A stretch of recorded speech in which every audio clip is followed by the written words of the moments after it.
मूर्ख बगुला और नेवला। एक शिक्षाप्रद कहानी। बहुत समय पहले की बात है। एक घना जंगल था। एक विशाल वटवृक्ष की खोल तने के अंदर में बहुत से बगुले रहते थे। यह वृक्ष नदी के किनारे स्थित था, इसलिए बगुलों को भोजन और पानी की कोई कमी नहीं थी। वे सुख शांति से अपने परिवार के साथ रहते थे। लेकिन उसी वटवृक्ष की जड़ों में एक काला क्रूर सांप भी अपना बिल बनाकर रहता था। वह अत्यंत चालाक और हिंसक था। जब भी बगुलों के अंडों से बच्चे निकलते, वह सांप चुपचाप बिल से निकलता और बगुले के नन्हे बच्चों को खा जाता।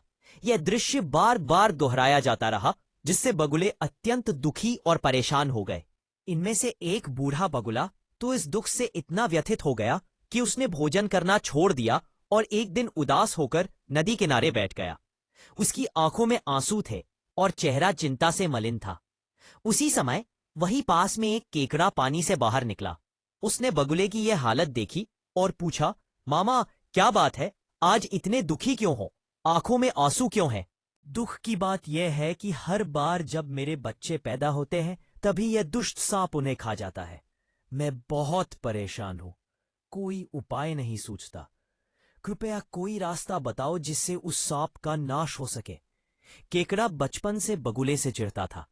बगुला जब छोटा था, तब वह केकड़े का शिकार करने की कोशिश करता था। आज उसे बदला लेने का अवसर मिला था।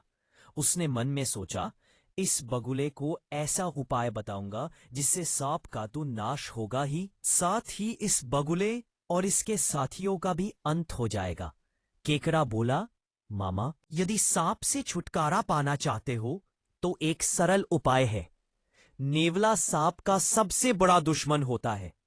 तुम मांस के कुछ टुकड़े नेवले के बिल के पास डाल दो और फिर मांस की एक पंक्ति सांप के बिल तक बना दो।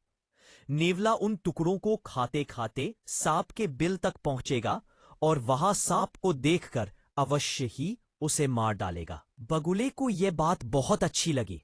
उसने उसी दिन योजना के अनुसार मांस के टुकड़े पहले नेवले के बिल के पास और फिर सांप के बिल तक डाल दी।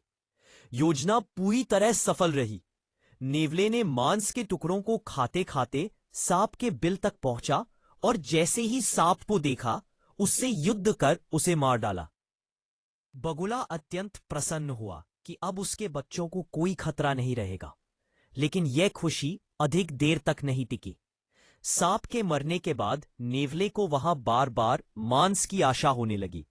उसने उसी वटवृक्ष की ओर ध्यान दिया और वहां रहने वाले बगुलों को भी अपना शिकार बना लिया। कुछ ही दिनों में नेवले ने उस वृक्ष पर रहने वाले लगभग सभी बगुलों को मार डाला। बगुला, जिसे पहले जीत समझ बैठा था, अब अपने सारे साथियों की मृत्यु देखकर पछताने लगा। कहानी से सीख: किसी समस्या को हल करने से पहले उसके परिणामों और दुष्परिणामों पर विचार अवश्य करना चाहिए। केवल वर्तमान लाभ को देखकर जल्दबाजी में किया गया निर्णय भविष्य में भारी हानि का कारण बन सकता है। नैतिक शिक्षा: बिना सोचे विचारे किया गया उपाय कभी कभी विनाश का कारण बन जाता है।